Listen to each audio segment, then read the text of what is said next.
Hello and welcome to the Magical Midlife Podcast, where you get a refreshing, uplifting and optimistic perspective on life in your 40s and 50s. I'm your host, Lindsay DeSwart, and I'm delighted that you've joined us here today, so let's jump right in.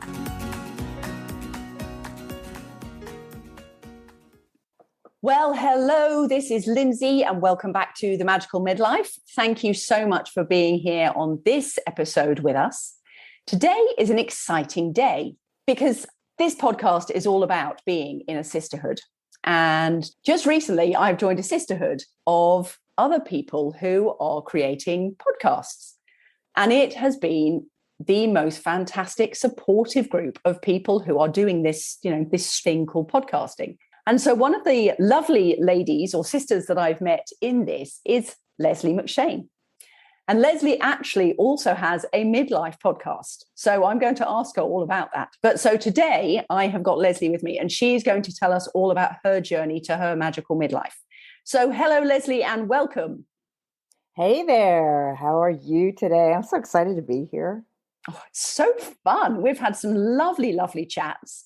And we have. You're one of those people I could just sit and talk to forever. I swear. I'm so delighted. Unfortunately, everybody on the podcast is going, oh my God, how long is this going to go on today then? This one's going to go on forever.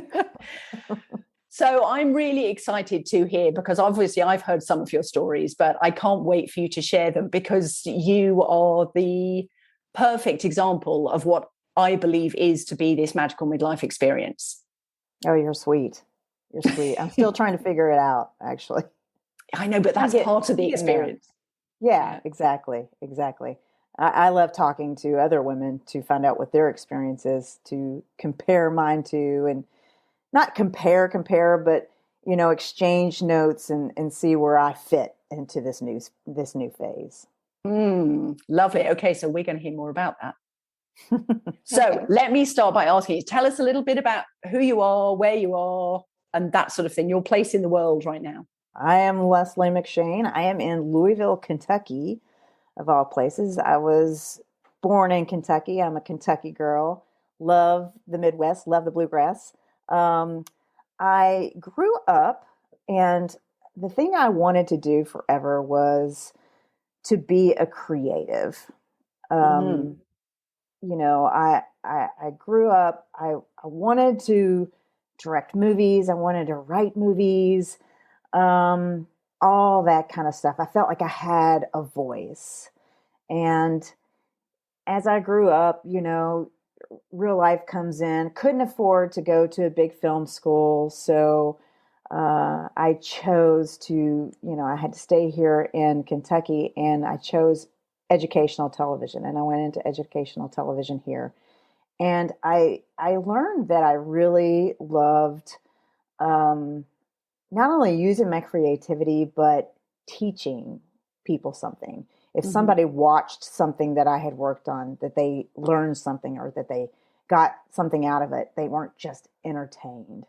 So I have been in that type of field for a very long time. I worked in educational television. And then I went freelance when my children were born. Often the catalyst. Yes, exactly. Big change, yeah. Big change. But I started working primarily for a company that produces films for museum experiences. So I was doing media for museums. So like if you go to a museum and there's a theater and you kind of sit down and it tells you the story of what the museum's about, that's what I have worked on. I do a lot of research. I take a script, I kind of go out and find the things that help tell that story. And I've been a part of some amazing teams that have put together some amazing educational experiences in museums. And again, this goes back to the whole working on things that tell a story that people can learn things from. Because the thing about history and museums is that these aren't fake. I mean, this stuff is real. This is real, and this is what made us what we are today, basically. Yeah. So I've done that for a very, very long time.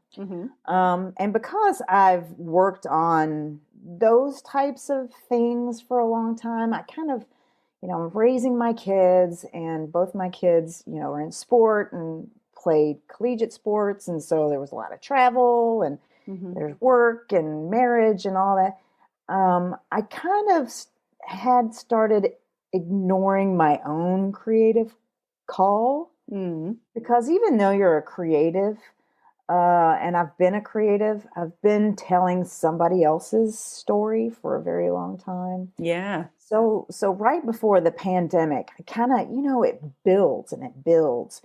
And all of a sudden I found at the end of 2019, I remember I was sitting in an edit session, and I just had this overwhelming feeling of, okay, that's it. That is it. I need to do something, because there's so much in here that's got to get out, and I'm going to absolutely explode if I don't find some sort of outlet for myself. Mm-hmm. It's always been about other people's stories for the last 20 years, So I started a blog, and I love to write. Mm-hmm. So I started a blog, but the thing about the blog is I was so scared to share it with anybody. I had been hiding myself for so long that I had developed what people call, I guess, imposter syndrome. Yeah.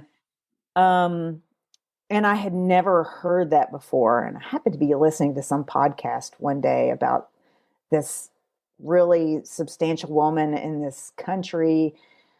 She was being petitioned to run for president. And she was like, why do they think that I should be? I would totally fail at that.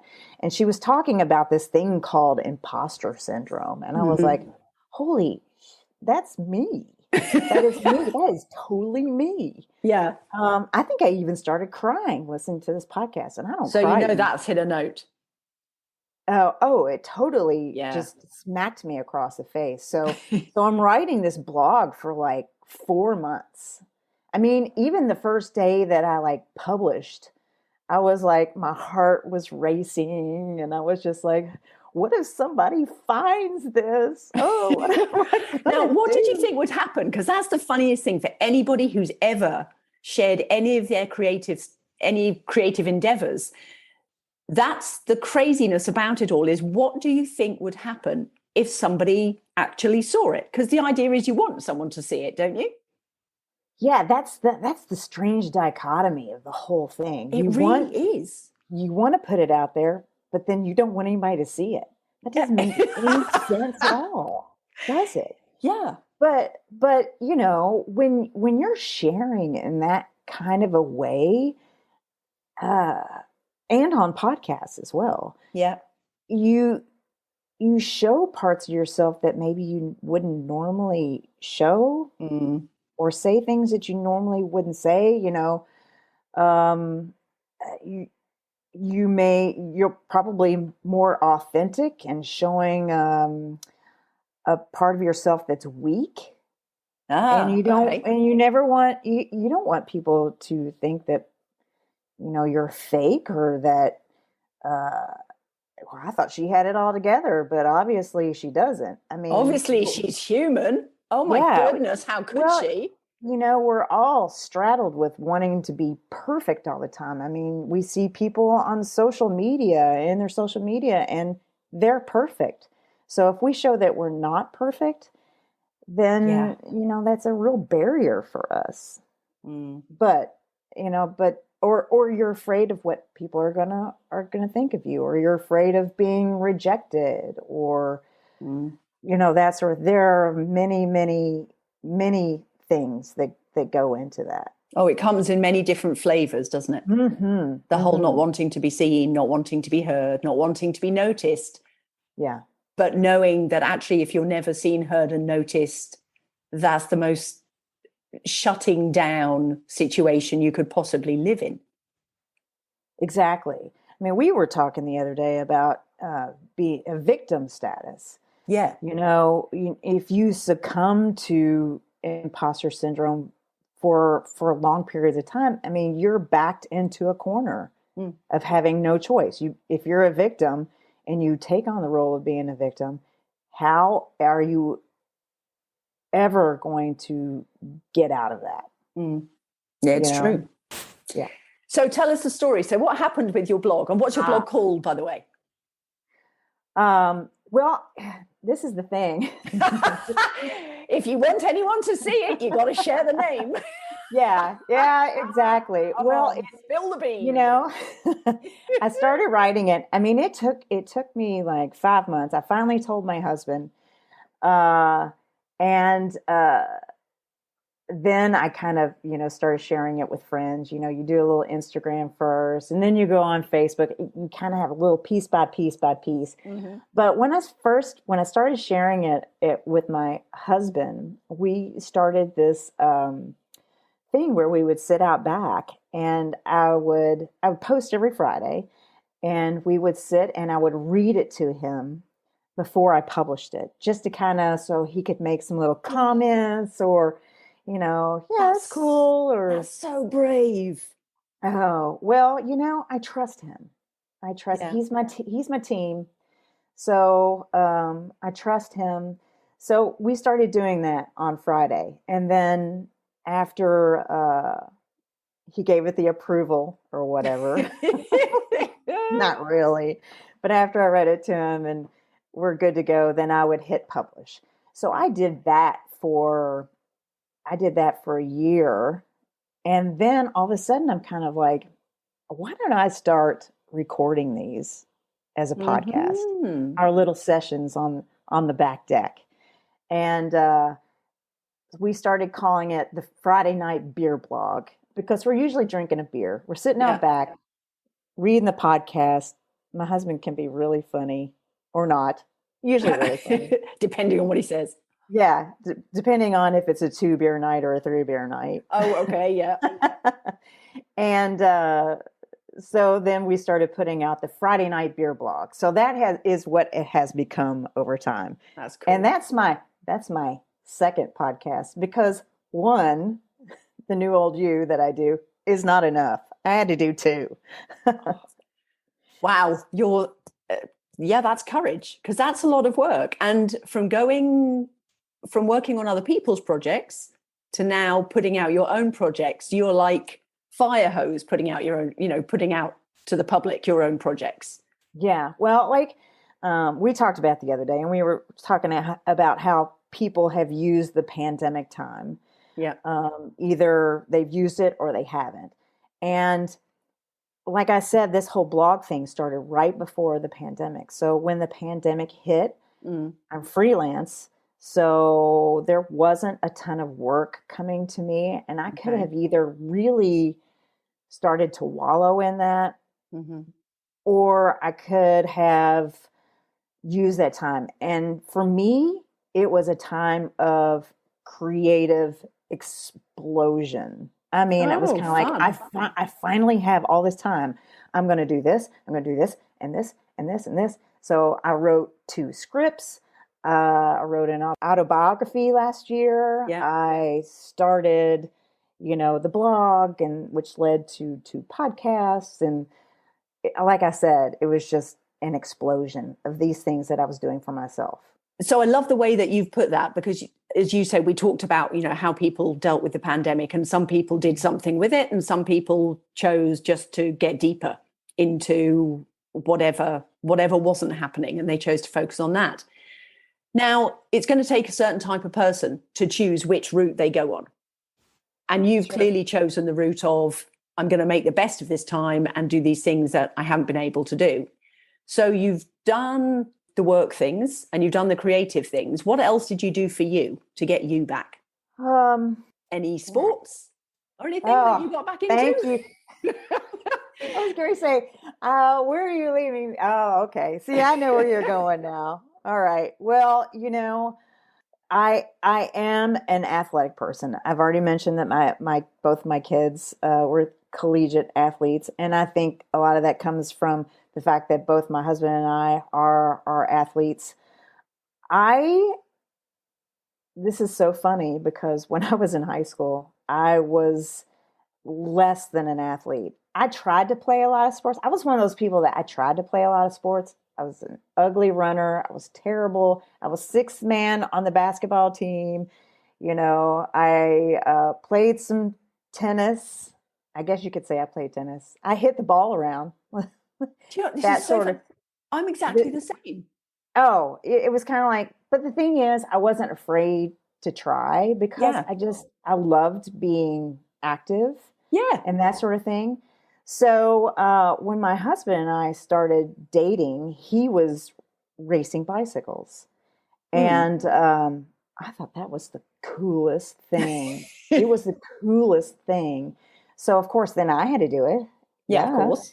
of course. And so I raced for many years. And then I had my children, and they had their activities. Actually, I started a junior cycling team because my son wanted to be on a cycling team, and you just don't find those just laying around. Yeah, yeah. So started one of those for him. My daughter played field hockey, and during that time I was running because I just didn't have time to go out and ride my bike all the time. It Mm. can be a little time consuming. And then my kids both left for school, Mm. and I, I was still running, still working out and that sort of thing, but I hadn't gotten back on my bike. And my husband came home from a ride one day. And of course, my thing was always, okay, who was there? What did everybody talk about? What's going on? What's happening? He goes, why don't you just get on your bike and come out and talk to people yourself? I was like, well, that's brilliant. Yes. So, Aha. Yeah, what a great exactly, idea.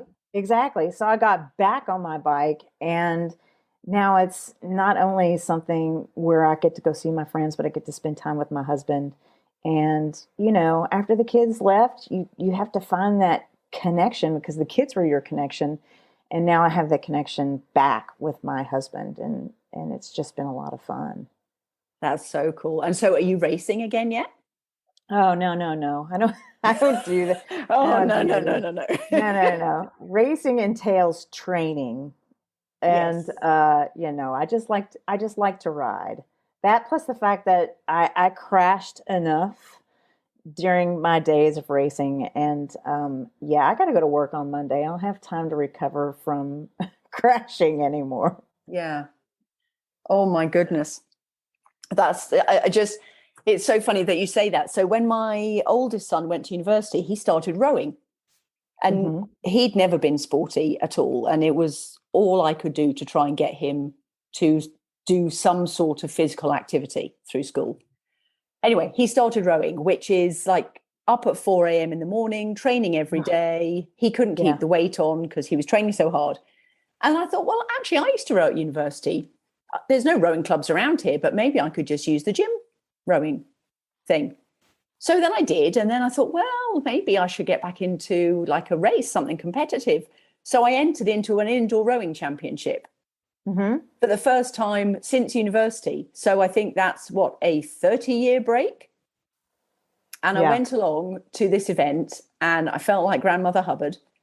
And I didn't do very well, but I didn't come last. And that's just reminded me, you saying that, I'd completely forgotten I did that. And there is no way on God's earth I'm doing it again because it was so painful. But I got That's back on the rowing machine. Yeah, that sounds like me in the one marathon that I did. I was like, okay, bucket list, did that, never have to do that again. Yes. So what is it about you or about something within you that lights that fire for you to do that? Because I think that fire never goes out fully. That fire is always smoldering, even when you're bringing up your family. And now that's what I feel about midlife is it's a chance for it actually to reignite. Yeah, And I what's don't, within you? I don't know. I guess I've kind of always been that way. I definitely have that don't tell me I can't do something because then I definitely am going to have to do it unless it's myself. Now, I can get down on myself and give up sometimes. So I really have to make a conscious effort to uh, keep a good soundtrack going in my own head. Yeah. But I've always told my kids, you can do anything, you can be anything, as long luck only goes so far. You got to have luck and you got to work hard. Mm. So never be afraid to try anything. Um, so I feel like I have to walk that walk. Mm. Now, there have been times when I've been talking that talk and I haven't walked that walk. And then you get a reminder of, I'm over here giving advice to people, but I'm not taking that same advice. So I Yeah. really have to look in the mirror sometimes Yeah. and be like, all right, now who are you talking to? You need to be talking to yourself. And so on do that. your kids remind you of all the things that you've been teaching them as well when you're not walking your talk? Do the kids bring it up to you? Or are Not you so much lucky? my kids, not so much my kids. My husband has this thing of he'll hear me doling out some advice and he'll be like, "Oh, well, that's interesting that you're willing to give that advice. But when's the last time you took that advice?" Oh, But that means he's been listening. So, yeah, there we go. What do you still want to achieve now oh, in this oh, magical midlife of man, this lovely 50 plus years? man, everything. I mean, like everything. I mean, it's one of those things where you cross this invisible barrier. Mm. You're 50 and there are so many women. Since I started this podcast focusing on women, and the reason that I started the New Old You, the podcast, was that I'm very interested in education and helping people and that sort of thing. I put up on my Facebook, I'm thinking about doing this podcast. What are some of the things that you would be interested in hearing about? Oh Mm. my gosh. I mean, the floodgates like opened, and Seriously? I started this list of all these things that women like us are dealing with or have trouble with or trying to figure out, have questions about. Was joining some, there are 50 plus women Facebook groups. I just wanted to see what people were saying. And I was just so overwhelmed by some feelings of loneliness and sadness and, um, you know, needing friends. And I'm just like, oh man, girls, Mm. women, we're all right here. We're all Mm. right here. We just need to stop focusing on ourselves all the time and look around and see all these other people who need a smile, need a Mm. hug, need to know that they're good enough, Mm. that they're not alone. So that's why I started the New Old You podcast, and have met people like you because I feel like you're on the same mission. Yeah, And totally. and it's so exciting to me to be able to do that, because when you get feedback from somebody that something you have said or something that one of your guests has said has made a difference to them, oh my gosh. I know. It's the best Oh, day in the world. take it to the bank. Take it to the bank, you know? Yeah. It's so, so good. And I also really get the sense that we need to, the picture I always have in my head is that we are standing kind of in a circle. I always say this to podcast guests, say that we are in a women's circle and we all have something to share. We all have something to bring. Mm-hmm. And it also means that we all have our imperfections and we bring those too, because that's what Mm-hmm. makes us who we are. Exactly. And so the Exactly. fact, I mean, were there any things in there that really surprised you that the women said that they wanted to know about? Well, there's the normal, let's talk about menopause and let's talk about um, empty nest and that sort of thing. But then there are other things like talking about how do I make a change? How do I feel like that I'm not too old to pivot? Mm. What do I do to get some kind of clarity now? Mm. Um, there seems to be a real lack of direction, maybe Yeah, because there people is. have, maybe because people have gotten lost in other people. Yeah. I find that women, especially, and women our age, they don't practice good self-care. Mm.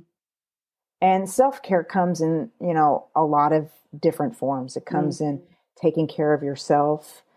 Self-care is drinking enough water every day, going to get your mammogram every year.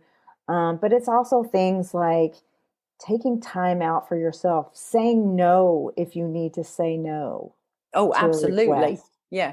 There are so many, different ways to practice self-care. Mm. Um, I think a good point of self-care is celebrating your successes, no matter how small they are. Yeah. Don't brush little successes under the rug. Um, Celebrate those, even if it's just you going, like Mel Robbins in the mirror, giving yourself a high five, Yeah. Yeah, you awesome. That's Yeah. right. I am Yeah. awesome. Sit back. Yeah.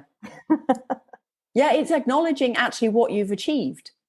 Hmm. Because I think we've inherited this whole thing of sort of brushing any success under the carpet, thinking, well, I might be boasting. Well, no, you're just acknowledging the fact that you've done something good. Right. And Exactly. that's okay. You're allowed to do that. That's not Yeah. boasting, bragging, whatever you want to call it. Because Yeah. we'd congratulate our kids, we'd congratulate Right. people around us. Why We need to would we not? congratulate, do that Yeah, to ourselves. Yeah. exactly. Yeah. I always encourage people, keep a running list of the things that you consider a success for Yes. yourself. And then when you are feeling like total shit, you break that list out and you start reading all the things that you've accomplished and that you've done. And then you get up and you keep going. That's a Because fantastic idea. yeah, nobody can take all those things away from you. Those Yeah. belong to you. Yeah, absolutely. So it's not a shopping list, it's a success list. Mm-hmm. Absolutely. Very cool. Make that concept a free downloadable concept. It's such a good idea. And it's one Yeah. of those, as you say, it's a self care thing, which seems so easy. And yet it's also so easy to forget and overlook. Yeah. I mean, when it comes to taking care um, of people, we forget about ourselves. I know, what is And that? We're at and the then bottom some of our and then list. sometimes it gets to the point where it's too late. Yes. Well, it's never too late, but it's harder to overcome if you Well, you wait too say it long. gets to the point and it's never too late. But at the end of the day, if your health suffers, True. This is true. then it only suffered for a reason, because your health doesn't suffer overnight for no reason. Mm-hmm. And that's the thing when people say, oh, all hell's broken loose, or we had a big blow up, or whatever. It's like, well, yeah, but it's because you were ignoring it for so long. Right. And I think we're all experts at that, especially if you've got a natural kind of positive mindset. Mm-hmm. You will always try and make the best of a situation. And in making the best of a situation, sometimes you actually forget that there are some things in there that need to be resolved. You need to Right. address. You need Right. to speak up for yourself. Yes. You need to find your own creativity and express your own ideas. Because otherwise, as you said, you just feel like you're going to explode. Yes. Yes. I feel like all those little things, it's all like sediment and it all builds up. Hmm. And then suddenly you're like, oh, how did this big wall get all the Yes. way around me? I'm very lonely right now and I've got this big wall, Hmm. you know? So yeah, don't let that wall build up. No, absolutely. I think you're absolutely right. So, so how can people find you? Oh my goodness. I'm all over the place. I told you I exploded, so I'm everywhere. There are pieces of me everywhere. Okay, so where do you want people to find you? Oh, okay. Well, so I have the two podcasts, The New Old You. is on Apple Podcasts, Spotify, Stitcher, Google, all the places. All those good things. All the good places. Friday Night Beer Blog every Friday night in all the same places. And then you get to hear Mike, my husband. Oh, so he's on it with you. He actually he is absolutely on it with me. Yes. Oh, cool. Okay. Yes. And then, so we're reading the blog, and the blog is available on my website. And another reason we started the podcast, our little tagline is, we are doing a podcast of the blog because some people just don't like to read. That's our thing. So if you do like to read, the blog is on my website, which is llmcshane.com. And then I would love for people to follow me on Instagram, and my handle is Lesley L. McShane, and you can reach me there. You can reach me anywhere. Facebook, awesome. Wherever. Like I said, I got pieces of me everywhere. Now, there's different ways of spelling Lesley. So you're an Lesley. Is that right? I am, yes. And McShane, it's McShane. Yep, that's me. Awesome. Just need to clarify that so you're easier to find. I appreciate that. So people can track you down and listen to your goodness. Yes. And then if they have any good stories, hit me up. I love talking to people. I love making new friends like you. Fantastic. This has been so fun. So fun. So as a parting piece of advice, what do you think is the key to keeping the midlife years magical? Well, going back to the vein of imposter syndrome and overcoming that, if we realize that if you're dealing with some sort of backing yourself into a corner and you're scared to put yourself out there, know that this is something in your control. You can overcome it once you decide. You just have to disrupt the cycle of being scared, of that fear. You got to take 20 seconds of fear. You got to press and you got to push forward. And once you break through that fear, then you'll come up another one, and then you break through that one. And there are just so many people in this world that need to hear our voices and our stories. And don't just think because the people around you might not understand what you're doing. There is an audience out there for you. There are people out there that need to hear exactly what you have to say. So it's on you to know that you're needed. Yeah. No imposter syndrome needed here. Just get out there and tell your story. Fantastic. Thank you, Lesley. That's awesome. You're welcome. And I have to say, I have really enjoyed listening to your podcast, because some of the conversations you have with people and the information that you share, if we surround ourselves in this sort of vibe and this sort of energy, it's just such a great place to be.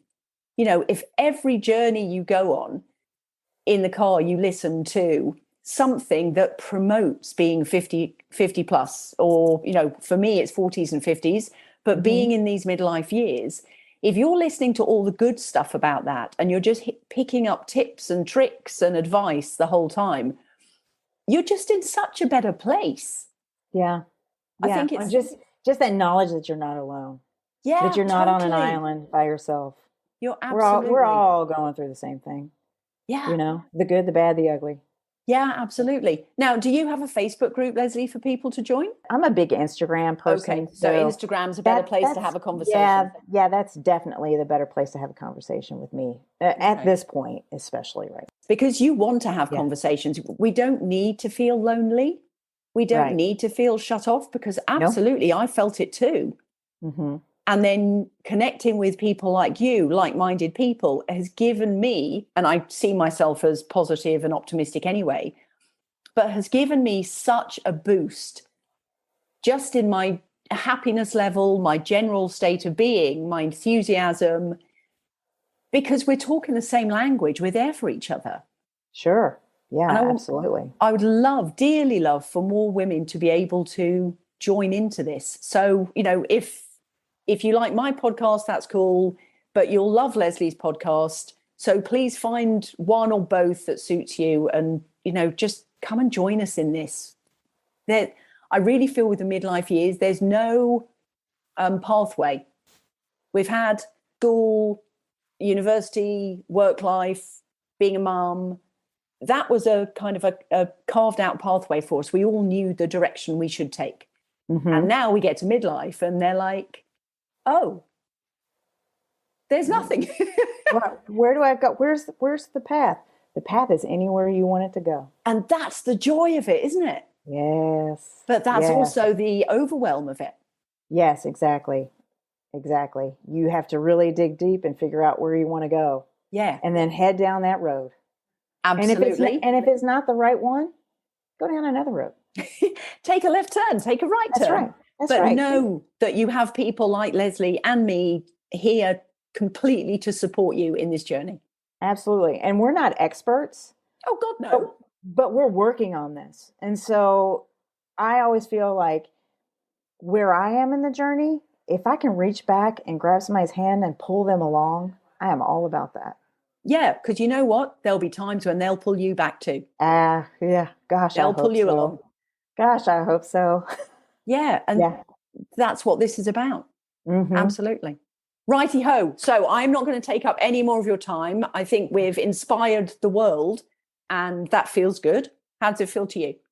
Oh, it feels amazing. It feels amazing. And I thank you so much for having me on here with you today. I think you are a great person, and I encourage all your listeners, if you haven't followed, to follow Lindsay. Thank you so much. So Lesley, thanks so much. We will go over to your podcast and just remind everybody the name is, well, both your podcasts, the name is The New Old You. Yep. And then Friday nights, just for fun. Friday Night Beer Blog. Fantastic. Okay. Thanks so much, Lesley. Thank you, Lindsay. Thanks for listening to today's episode. If you've enjoyed the conversation, please come and leave a review.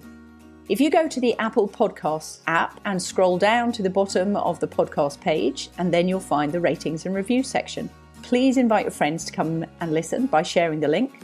And you can join the conversation and let me know who you'd like to hear interviewed and what topics you'd like discussed over at Facebook on the Magical Midlife group. You can also find me on Instagram at Lindsay DeSwart, where the conversation will also continue. I can't wait to see you on the next episode. And once again, keep living your magical midlife.